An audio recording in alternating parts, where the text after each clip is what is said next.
Am I stupid to hurt myself? Bakit ko susugatan ang sarili ko? Bakit hindi mo aminin na gusto mo akong patayin? Inay, kasi ho na naginip po ako tungkol sa inyo eh. Ang sama ho ng panaginip ko. Kaya tatanungin ko ho sana kung okay lang kayo, Nay. Okay lang ako, anak. Sino naman magbibintang sa kanya ng ganun? Si Mrs. Saavedra po. Siya po yung nagbibintang kay Ate Zeni. May testigo ako na magpapatunay na galit ka sa akin. Sino ang testigo mo, Mrs.? Si Dr. Garcia. Alam niya na may galit ka sa akin. Siya ba yung kinukwento mong... Kinukwento mo Ay, hindi! Sabi ko, yung kinukwento kong bagong kaibigan ko. Ito, hawakan mo. Sarado mo yung gates, magdinig ka! Mag-ano ka ng halaman! Kung hindi niyo gagawa ng paraan at kung hindi niyo paparusahan ng babaeng to, mapipilitan ako magdemanda. Hindi lamang sa babaeng to, kundi pati na rin sa ospital ninyo! Prince, pasensya ka na sa bahay namin Nalit lang kasi. Wala yun. Okay lang sa akin. Walang problema sa akin. Ay, teka! Gusto mo na may inom? Hindi na. Okay lang. Okay lang ako. Ay, hindi. Ang init-init. Kailangan natin ng inom. Hindi na. Wag na. Okay lang.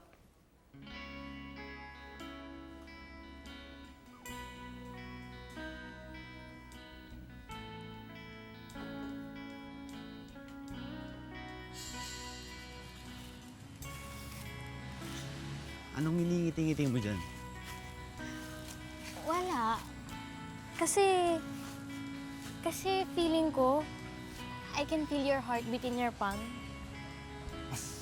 Ano? Ang labo mo Ano sinasabi mo? Hindi nga.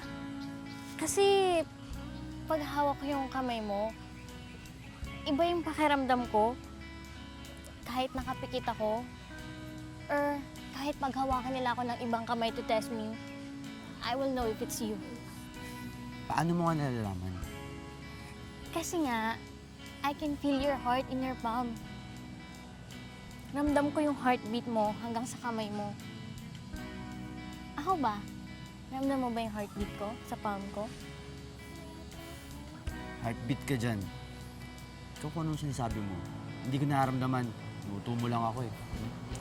Hindi nga! Hindi nga. Heartbeat pala eh.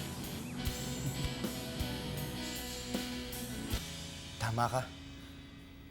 Nararamdaman ko. Tama ka. Anong tama ako? Anong nararamdaman mo? Prince?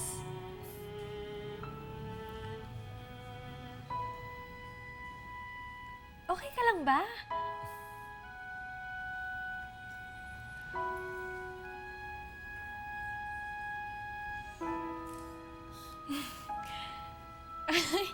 Sige na nga, alam mo, mag-relax ka na dyan. Umupo ka na.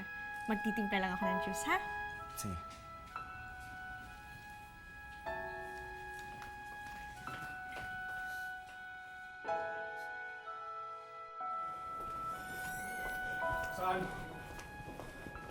Roxanne, wait! Roxanne! Can you please explain to me what just happened? Ayaw mo akong tulungan, hindi ba? Kaya akong gumawa ng paraan. You mean sinetap mo lang si Zeni? She needs to learn her lessons. Ahas siya. Hindi siya dapat nanunuklaw ng mga taong tumulong sa kanya. Kaya yun ang napala niya. Ngayon, kung balak mong linisin ang pangalan ng nurse mo, go ahead at ipahiya mo ko. At kapag ginawa mo yon, kalimutan mo na rin na kaibigan mo kami ng asawa ko. Wait. Roxanne, Ma'am, alam kong mahirap po sa inyo. Para sa inyo ang sitwasyon na ito, pero maniwala po kayo sa akin, ma'am. Wala po akong kasalanan. Wala po akong ginagawang masama, ma'am. Pero Zeni, paano may papaliwanag yung sugat niya sa kamay ni Mrs. Saavedra? Ma'am, ang totoo po niyan, siya po ang gumawa doon sa sarili niya. At sa palagay ko po, kaya niya ginawa yun, kasi gusto niya talaga akong sirain sa inyo, sa mga kasamahan ko dito. Ang tagal ko na po sa ospital na to. Tagal ko na po sa trabahong ito. Pero wala po akong ginawang gulo. Hindi po ako nagsusungit sa mga pasyente. Yung mga husay naman po yung pakisama ko sa mga kasamahan kong nurse. At maniwala kayo, hindi ko po sisirahin sa ganitong paraan ang pangalan ko at ang trabaho ko. Maniwala po kayo, ma'am. Zenny, gusto kong maniwala sa'yo. Pero kailangan ko rin kasi pakinggan yung side ni Mrs. Saavedra para maging fair naman. Okay, ganito ang gagawin ko, ha? Sabihin ko sa'yo. Paimbestigahan ko ito. Okay sa'yo yun? Okay po, ma'am. Opo. Mas mabuti nga pong paimbestigahan nyo. At makikita nyo po, lalabas doon ng totoo. Wala po akong kasalanan talaga, ma'am. Salamat. At kapag wala kang kasalanan, pwede ka nang bumalik sa trabaho mo ulit. Pwede pong bumalik. Ano pong ibig nyo sabihin? Pwedeng bumalik, ma'am. Zenny, kailangan mo munang mag-leave dahil sa nangyari. And it doesn't mean na guilty ka. Hindi naman po ako guilty. Wala po akong kasalanan. At saka, ma'am, hindi po ako pwede mag-leave. Madami po akong utang eh. At paano yung gagastusin namin sa bahay? Paano po, ang laki po ng ginagastos ko sa maintenance ng anak ko, ma'am. Paano na po pag hindi po ako pumasok, ano na po mangyayari sa amin? Ano po mangyayari sa anak ko? Zenny, naiintindihan kita. Pero sana, maintindihan mo itong gagawin ko. Kasi lalo na pag, alam mong, merong isang staff na may akusasyon ng nabinato ng isang client, wala tayong magagawa. Kailangan mo nang mag-leave yung staff na yun para naman sabihin hindi bias ng ospital na ito. It's in the handbook. SOP yan, alam mo Pero yun, di ba? ma'am, pero ginagawa lang po yun sa staff na nakagawa ng kasalanan. Pero wala po akong ginagawang kasalanan eh. I'm sorry, Zenny. But rules are rules.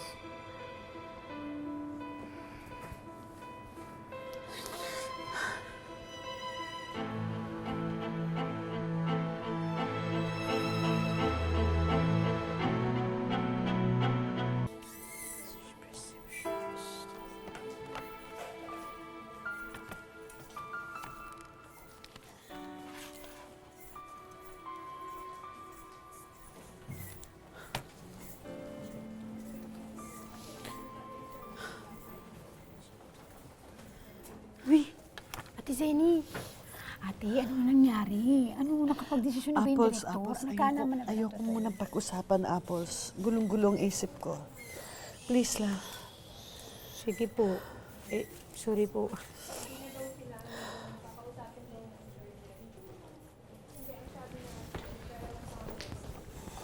Apples? Ay, Doc.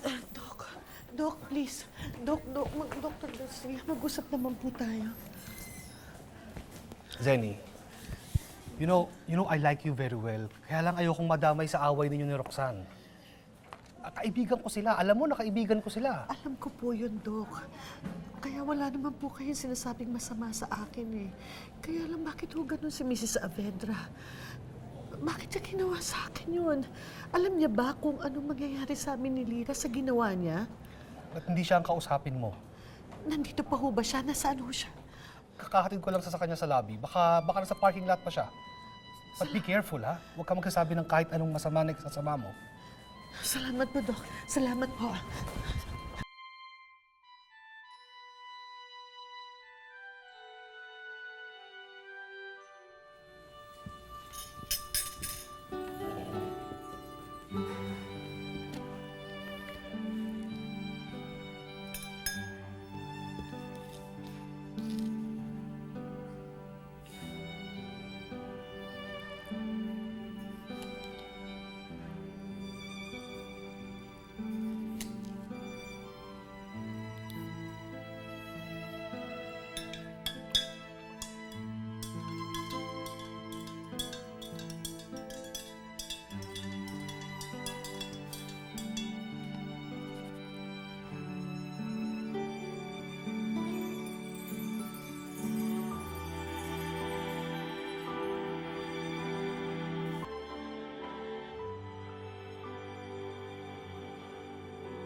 Hoy, ano ginagawa mo? Kadiri ka naman. Nagtitimpla ng juice. Ang arte mo naman. E di kung ayaw mo, huwag mong inumin. Sus, kahit ano pa yan. Sige, inumin ko yan.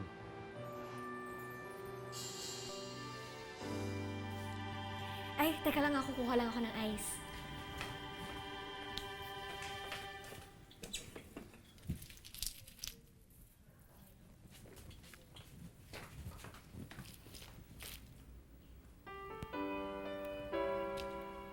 Prince? Prince! Prince? Oh, sino hinahanap mo dyan? Yung prince? Ayun, kasalubong ko, nagmamadali. Alam mo, sayang. Ang gwapo naman, pero ang bastos. Madaling umalis, hindi nga nagbabay sa akin. Ako, Liren, mga kaibigan mo, mamili ka, ha? Bigla siya umalis. Hindi ko alam. Mamadali nga, di ba?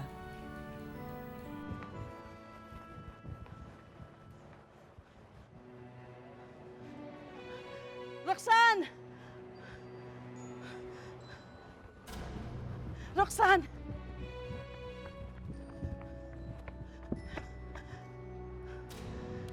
Maaari ba kitang makausap?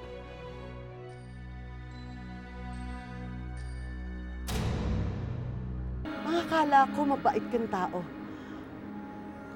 Pero bakit ganun ang ginawa mo? Bakit mo ako siniraan? Bakit gusto mo akong alisan ng trabaho? Gusto mo bang magutom ang anak ko? Alam mo kung bakit ko ginawa ito, Zenny? Nang dahil sa anak ko.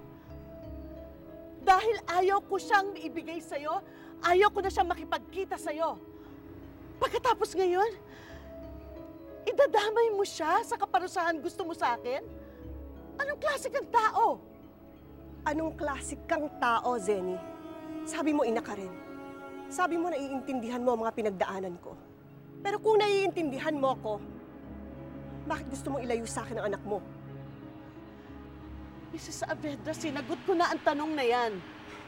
Hindi ko naman gustong agawin si Lira eh. Ang gusto ko lang, makasama ko rin siya. Gusto mong makihati sa anak ko. Dahil iniisip mo na siya pa rin si Angeline. Dahil nasa kanya ang puso ni Angeline. Ay, hindi ba totoo? Kung wala doon ang puso niya, buhay pa kaya ang anak mo ngayon, ha? Kaya ninyo ako ginigipit. Dahil gusto ninyo akong pilitin sa gusto ninyo. Gusto mong angkinin ang anak ko. Pwes, lalo ko siyang hindi ibibigay sa inyo. Sige, huwag mo akong pagbigyan. Hindi na rin naman ako maghahabol sa'yo. At binigyan na rin naman kita ng leksyon. At iyong-iyo na si Lira. Tignan na lang natin kung hanggang kailan ka makakatiis. At tignan na lang natin kung kaya mong buhayin ang anak mo ngayong wala ka ng trabaho. Tignan na lang natin, Zenny. Tignan na lang natin. Mrs. Saavedra.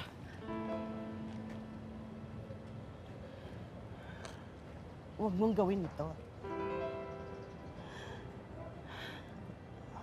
Huwag mong gawin ito. Bawiin mo ang akusasyon mo sa akin. Please. Huwag mong idamay. Huwag mong isamang anak ko dito. Mrs. Saavedra, ako na lang.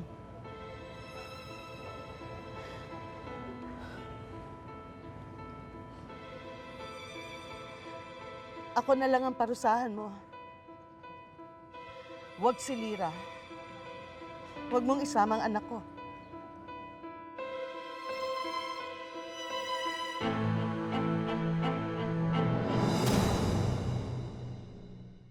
Hindi mo siya kumakakontak sa'yo, Jillian?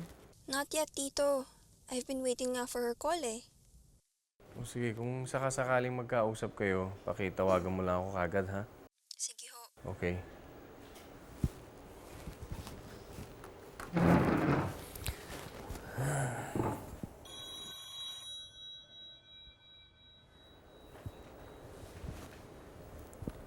Hello, pare. May kailangan kang malaman tungkol kay Zenny tsaka sa asawa mo. Ano yun?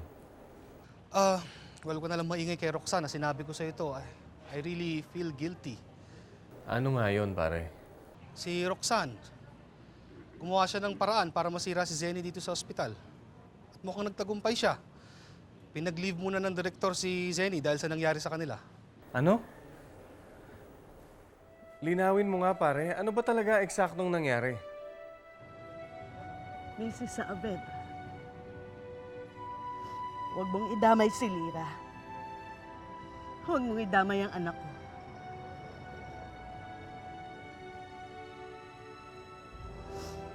Kasalanan mo kung bakit nadadamay ang anak mo ngayon. Nakiusap ako sa'yo noon, pero wala kang narinig. Ngayon, sarado na rin ang tenga ko sa mga pakiusap mo. Tignan na lang natin. At kung marunong kang tumanaw ng utang na loob, hindi ka sana mukhang tangang nakaluhod sa akin ngayon. You deserve to be punished. You deserve this!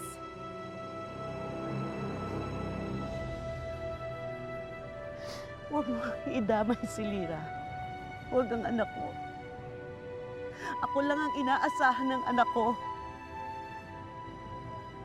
Ako lang, Roxanne.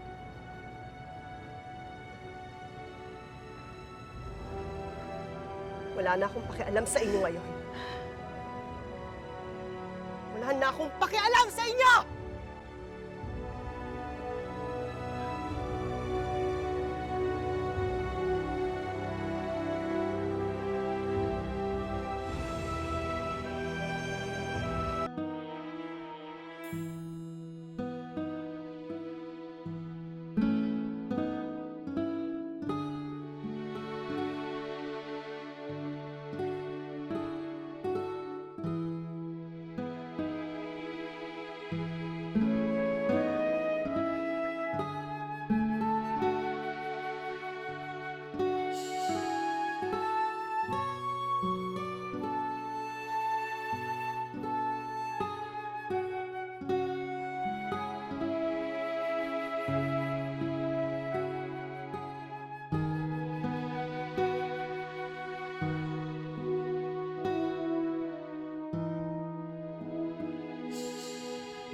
I'm sorry, Ira. I'm sorry. I'm sorry.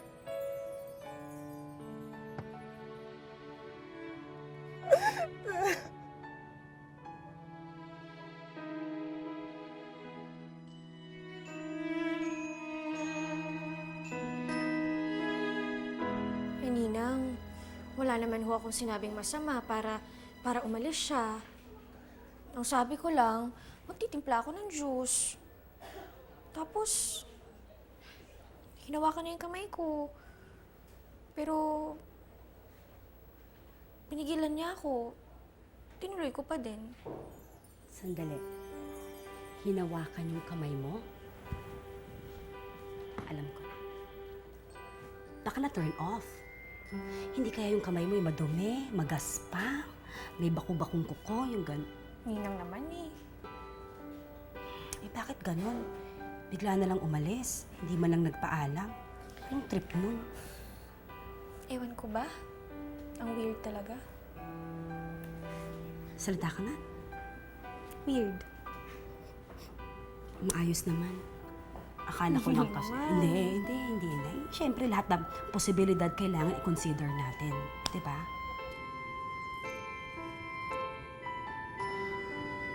Alam ko hindi mo talaga ako iniwan. Nakilira yung puso mo at nararamdaman kita sa kanya. Buhay ka sa katawan ni Lira. Salamat, ah. Salamat at di mo ako iniwan. Salamat at bumalik ka ulit sa akin.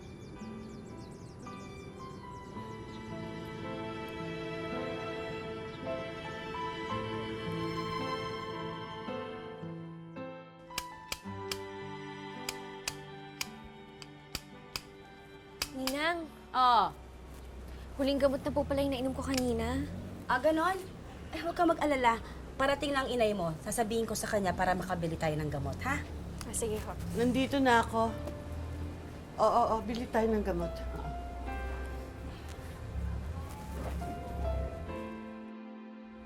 Okay lang ba kayo, Nay? Okay lang, okay lang. Eh, bakit parang malungkot ho kayo? May problema ho ba? Sa trabaho? Saan?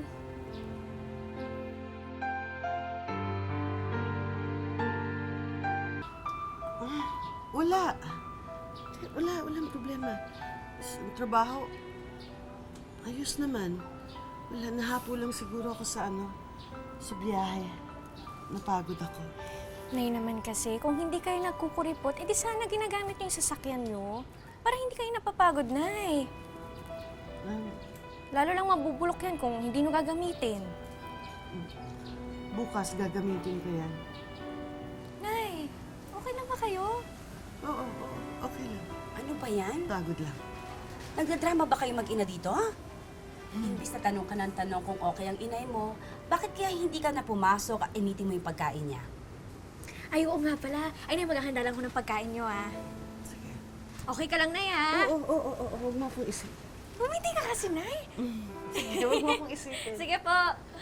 Ay, Mars, gusto mo ako na ba bumili ng gamot para makapagpahinga ka?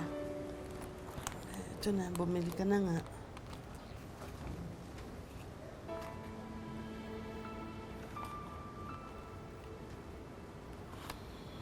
Ito, Mars. Mars, kulang to. Kailangan natin pag 1 linggo. Bumili ka na lang muna. Bukas na ako bibili ng iba pa. Hindi pa ako nakaka-withdraw eh. Pagkasyahin mo na muna.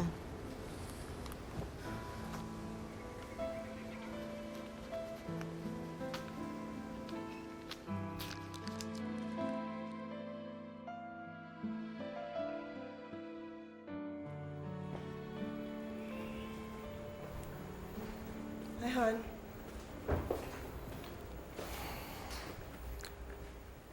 Saan ka nang galing? I ran some errands and then tumaan ako kay Chona.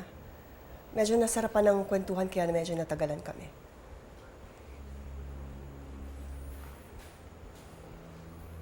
Alam ko kung saan ka nang galing at kung anong ginawa mo kina Zeni.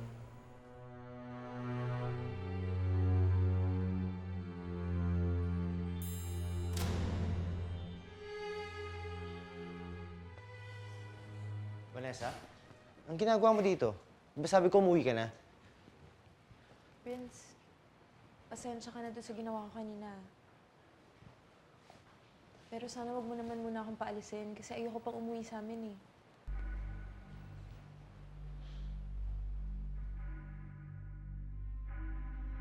Siniraan mo si Zeni sa trabaho niya.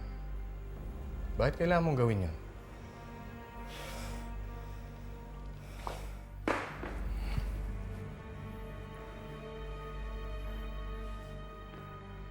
Zenny knew that this was going to happen. Ginawa ko lang ang dapat sa mga taong kagaya niyang walang utang na loob. Hindi na natin mababawi ang mga naitulong natin sa kanya, pero hindi ibig sabihin nun, magpapatalo na lang ako. Leo, bagsak na ako nung nawala si Angeline. Pero anong ginawa niya? Tinapakan niya pa ako nung ipagdamot niya sa akin si Lyra. Kaya dapat lang na magdusa siya. Naintindihan ko yung galit mo. Pero hindi ka nag-iisip eh. Hindi mo iniisip kung anong sakaling mangyayari dun sa mag-ina. Ikaw pa sumira kay Zeni dun sa trabaho niya. Hindi mo iniisip na pwede silang maghirap, pwede silang magutom, pwede silang mamatay ng dahil sa kagagawan mo. At dinamay mo pa si Lyra. Hindi mo ba naisip yun?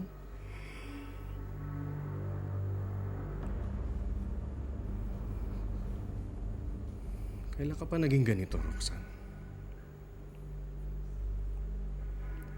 Nung nakilala kita noon, mabait kang tao. You're generous. You're a wonderful person just like Angeline. So what happened?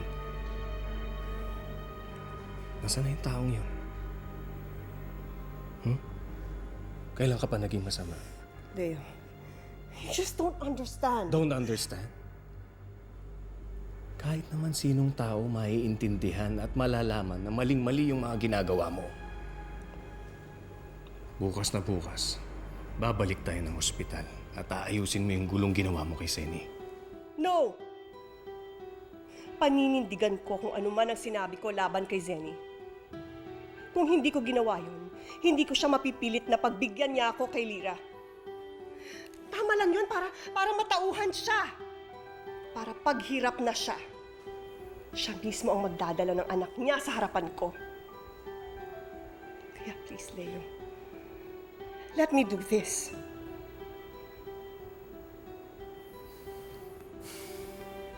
You're out of your mind, Roxanne. I don't care. I really don't care. Kung hindi mo gusto ang ginawa ko, intindihin mo na lang ako bilang asawa mo.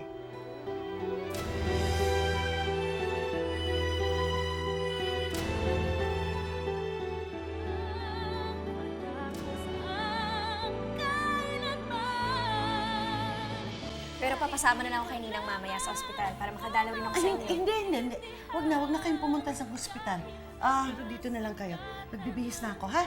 Hindi po ako pwedeng mawala ng trabaho, ma'am. Kailangan ko pong kumita. Ang laki po ng gasto sa gamot ng anak ko. I'm sorry, Zeni, but I cannot help you with this. Prince! Pasensya na kung hindi ako magpaalam ha. So, pwede ba akong bumawi sa'yo? Kaya tayo sa labas. Maraming salamat po pala sa binigay niyong extra funding sa pagpapagawa ng new building ng hospital. You know, we really appreciate your big help. Lyra, Dennis? hinanap ka lang ng nanay mo. Hindi ka na. Teka pare, huwag ka naman bastos oh. Nag-uusap lang kami. Kung bastusin! Bakit sinabi mo na 10:30 na sagasaan si Angeline? Iyan po talaga nangyari. Bakit magkaiba ang statement ninyo ni Zeni?